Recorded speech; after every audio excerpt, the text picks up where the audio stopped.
So what's up guys, nandito tayo ngayon sa bukid.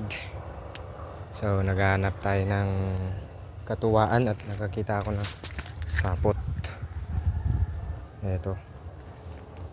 So medyo malinaw pa siya sa camera guys. Eto siya. So kung nakikita niyo sapot niya, pag ganun. At nakita ko yung sapot niya dito. And pag ano na siya guys. So titignan natin. Ito na yung sapot niya. Ayan, kung nakikita niyo. Ayan, sobrang tigas. So baka nandito siya. Tignan natin. Oops, nandito nga siya guys. So kukunin natin. Ayan guys.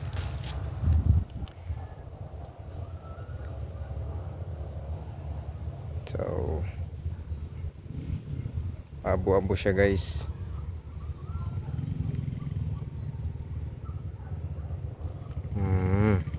Sakto lang guys. So yung mga size na ganito ay saktuhan lang.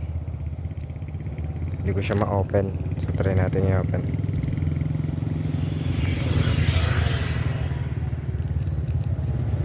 Ayan, para makita niyo siya ng gaano. So nahanap lang natin dito guys. So dito siya nagtatago. Ito yung sapot niya. So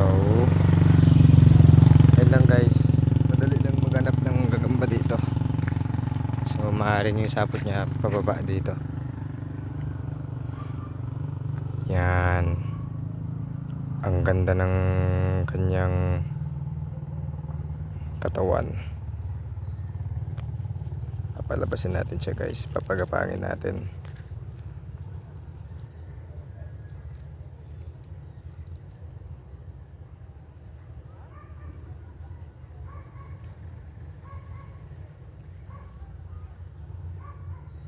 Yan o.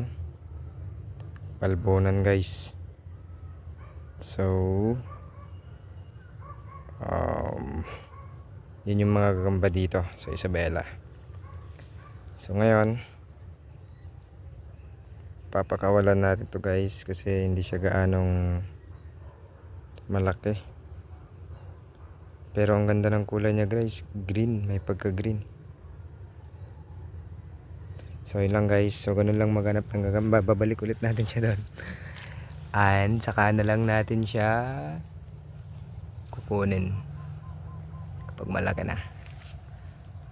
Okay. Yun lang guys.